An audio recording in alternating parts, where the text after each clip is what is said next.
MH मंत्रा YouTube channel पर आपका बहुत बहुत स्वागत है। एक बार फिर से आपके सामने हाजिर हैं और लास्ट वीडियो में हमने आपको लॉस एंड प्रॉफिट के बारे में बताया था, जिसका एक पार्ट हमने आपको दिया था, उसमें कुछ क्वेश्चंस करवाए थे। अब हम आपको एक दूसरा पार्ट दे रहे हैं। आज के पार्ट्स जो होगा, सेकेंड पार्ट जो होगा लॉस एंड प्रॉफिट का, वो जुड़ा हुआ होगा आपका बट्टे से, यानी कि जो रेट जो छूट मिलती है बट्टा जो होता है उससे संबंधित कुछ प्रश्न होंगे। चलिए देखते हैं। हमने आप लोगों को एक फार्मूला तो बताई होगा। फार्मूला कुछ इस तरीके से x plus y plus x y upon 100, ये फार्मूला परसेंट में हमने आपको बताया था। और ये फार्मूला हम तब यूज़ करते हैं जब हमें 2% चेंजिंग देखने को मिलते हैं। जब 2% परिवर्तन हो रहे हों तब हमें ये सूत्र का प्रयोग करना पड़ता है, तो हमें ओवरऑल पता चल जाता है कि टोटल परसेंट में चेंजिंग कितना हो रहा है। जैसे कि एक क्वेश्चन आता है और वो क्वेश्चन आपकी स्क्रीन के पहला क्वेश्चन ये रहा।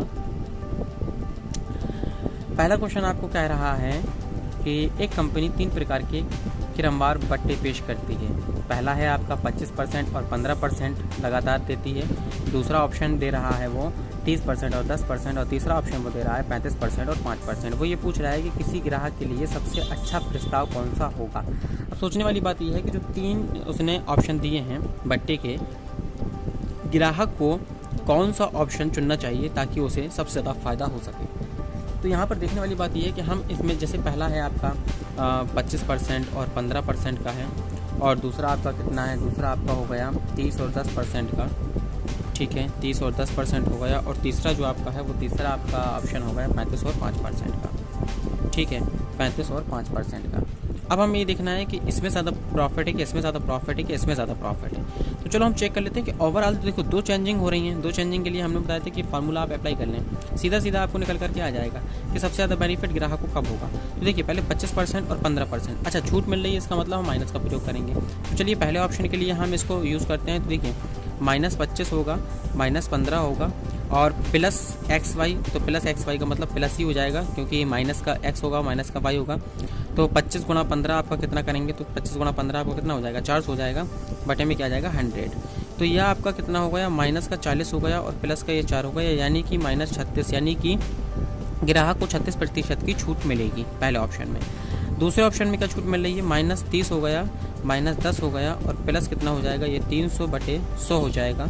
मतलब कि यहाँ पर आपका -30 हो गया और यहाँ पर प्लस का 3 हो गया, यानी अभी उसे जो छूट मिली है वो -37%, यानी 37% की छूट मिली। तो अभी ये ज़्यादा बेनिफिट है, क्योंकि पहले 36% की छूट मिल रही थी और अब 37% की छूट मिल रही है।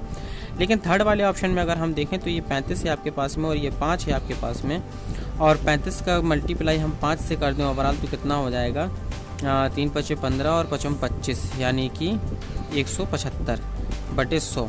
तो यहाँ पर आपको कितना हो गया, 35 से 5 40 हो गया और प्लस में ये आपका कितना हो गया 1.75 हो गया। अब 1.75 हो गया तो यहाँ पे उसे कितनी छूट मिल रही है, यहाँ पे उसे 38.5% की छूट मिल रही है, यानी सबसे ज़्यादा छूट उसे तीसरे ऑप्शन में मिल रही है। तो ऑप्शन नंबर हम किस में क्लिक कर देंगे, तीसरे में हम क्लिक कर देंगे। चलिए दूसरे क्वेश्चन पे चलते हैं। दूसरा क्वेश्चन स्क्रीन पर आपके ये रहा। दूसरा क्वेश्चन क्या कह रहा है, दूसरा क्वेश्चन कह रहा है कि 20% और 5% के 2 क्रमवार बट्टे किस एकमात्र बट्टे के समतुल्य हैं। यानी 2% उसने 2 बट्टे दिए हैं, लगातार जो छूट दे रहा है बट्टों में, तो वो पूछ रहा है कि एकमात्र किस बट्टे के समतुल्य होगा। ये सिंपल क्वेश्चन है। 20% और 5% के लिए आपको चाहिए, तो 20% और 5% का जो ओवरऑल छूट होगी, बट्टा जो होगा वो कितना हो जाएगा आपका, -20 हो जाएगा, -5 हो जाएगा, प्लस 20 × 5 100 हो जाएगा, यानी कि एक्स वाई का मान जो अपन ने यहाँ पे पुटअप करा था अपॉन 100 हो जाएगा।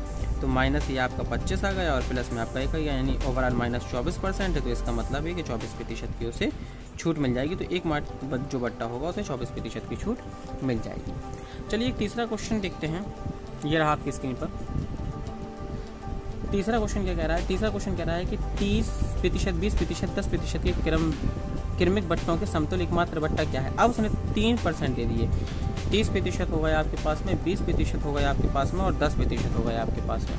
3 का समतुल्य बट्टा क्या होगा। देखिए अगर हम इसके मुताबिक देखें तब भी हम फार्मूला अप्लाई कर सकते हैं, लेकिन थोड़ा सा लेंथी हो जाता है। होता क्या है, अपने को क्या करना होगा, देखिए अपने को जब 3 इकट्ठा बट्टे निकालना होंगे तो अपने को क्या करना होगा, एक फार्मूला अप्लाई करना पड़ेगा, x + y + z, और प्लस ये आपका हो जाएगा xy + yz + zx अपॉन में क्या आ जाएगा 100 दो की वैल्यू थी तो अपन में 100 चल रहा था, और प्लस आपका XYZ तो अपन में आ जाएगा आपका 10,000।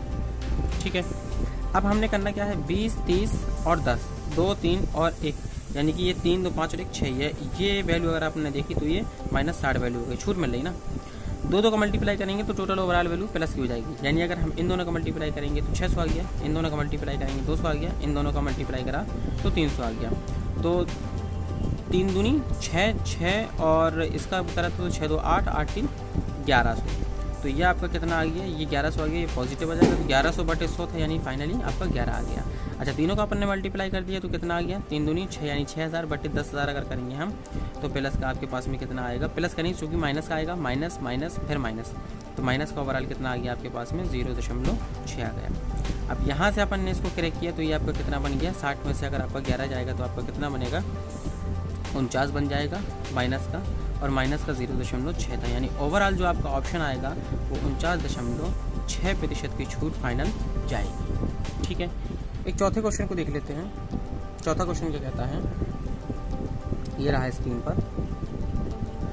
चौथा क्वेश्चन कह रहा है, एक व्यापारी अपने सामान पर क्रय मूल्य से 25% अधिक मूल्य अंकित करता है तथा ग्राहकों को क्या कह रहा है, अंकित मूल्य पर 10% की छूट देता है, तो उसका लाभ प्रतिशत क्या होगा। आप देखिए जरा, पहले क्वेश्चन को समझते हैं। क्वेश्चन क्या कहना चाह रहा है, एक व्यापारी अपने सामान पर क्रय मूल्य से 25% अधिक मूल्य अंकित करता है। जो उसका क्रय मूल्य था उस पर उसने 25% अधिक मूल्य अंकित कर लिया तथा ग्राहक को अंकित मूल्य पर उसने 10% की छूट दे दी। जितना भी उसका अंकित मूल्य था उसने 10% की छूट दे दी, तो उसे लाभ प्रतिशत कितना हुआ, ज़रा समझते हैं। अब मान लीजिए कि व्यापारी का क्रय मूल्य जो था वो कितना था, 100 रुपये था। मान लीजिए कि 100 रुपये था क्रय मूल्य। अब जब 100 रुपये क्रय मूल्य था तो उसने 25% अधिक मूल्य अंकित किया। यानी 100 रुपये पे अगर हम 100 रुपये का 25% निकालें तो 25 ही आएगा। तो अब उसकी वैल्यू कितनी आ गई, 125 आ गई। अब उसकी वैल्यू कितनी आ गई, 125 आ गई। अब जब 125 उसकी वैल्यू आ गई तो अब उसने क्या करा है, तथा ग्राहकों को अंकित मूल्य पर 10% की छूट दी। यानी इतना मूल्य अंकित कर दिया और इस पर 10% की छूट दे दी। तो अगर 10% की छूट दे दी तो अब इसका जो 90% होगा उस पर वो बेच देगा। 10% की तो छूट दी थी तो इसका 10% 125 से कम हो जाएगा। यानी 125 का 90% जितना भी है उस पर वो बेच रहा है। 25 से इसको डिवाइड करेंगे 4 बार, 25 से इसको डिवाइड करेंगे 5 बार, और इसको अपन डिवाइड कर देंगे कितने से, 2 से कर देंगे तो ये आपका कितना आ जाएगा, 45 आ जाएगा। फिर यहाँ से भी इसे 2 से डिवाइड कर देंगे तो ये 22.5 आ जाएगा। इससे अपन मल्टीप्लाई करेंगे 25 5 125 5 12 आ जाएगा वो 25 चौको 100 यानी 112। अब 112 आ गया तो यानी अपन को एक अंक पर दशमलव रखना था। यानी अब वो 112.5 रुपये की बेच रहा है फाइनल, और उसने खरीदी कितनी थी, 100 रुपये की। तो उसे बेनिफिट कितना हुआ, 12.5 का। चूँकि अपन ने 100 माना था तो सीधा प्रतिशत आ गया कि 12.5% का उसे क्या हो गया, बेनिफिट हो गया। एक अगला क्वेश्चन चलते हैं। 5वां क्वेश्चन आपकी स्क्रीन पर ये रहा। 5वां क्वेश्चन क्या कह रहा है, एक दुकानदार अपने ग्राहक को 10% बट्टा देकर भी 26% लाभ कमाता है। 10% वो बट्टा दे देता है और उसके बाद भी वो जितने पर बेचता है उसे 26% का लाभ होता है। एक वस्तु का अंकित मूल्य 280 रुपये है, 280 रुपये है अंकित मूल्य। उसने इसे कितने रुपए में बेचा। सोचने वाली बात यह है कि जो अंकित मूल्य उसने 280 रुपये में इसे कितने रुपए में ख़रीदा। तो 280 रुपये में चूँकि ये बेच रहा है, अंकित मूल्य इसका 280 रुपये में ये बेच रहा है। अब चूँकि 280 रुपये में वो क्या करता है, 280 रुपये में वो 10% बट्टा निकालता है। तो चलो 10% तो बट्टा निकाल दिया अपन ने। अगर 10% बट्टा निकाल देंगे यानी इसका 10% निकाल देंगे तो इसका 90% बचेगा। तो 90% अपन बचा के देख लेते हैं तो ये आपका कितना हो गया, 9 8 72, 2 और 7 9 दूनी 18 और 7 कितना हो गया आपका 25, यानी 252 रुपये आ गया। अब 252 रुपये जो आया है इस पर भी वो 26% लाभ कमाता है।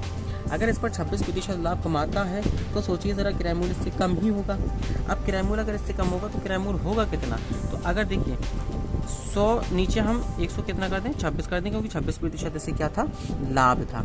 देखिए ऊपर भी हम इसमें चेंजिंग कर सकते थे लेकिन हम ऊपर चेंजिंग नहीं करेंगे ना, क्योंकि 26% बढ़ोतरी होगी। अब अगर नीचे वैल्यू बड़ी होगी तभी तो ये ओवरऑल वैल्यू कम आएगी। ठीक है, तो 126 100/126 26% का उसे लाभ हो रहा था, तो अंकित मूल्य कुछ कम होगा। 126 से इसको डिवाइड कर दिया तो कितने बार 2 टाइम्स डिवाइड हो गया, इंटू 100 हो गया, तो आपका कितना आ गया 200, यानी 200 रुपये में उसने क्या वस्तु को खरीदा होगा। ठीक है, इन्हीं अच्छे क्वेश्चनों के साथ बने रहिए।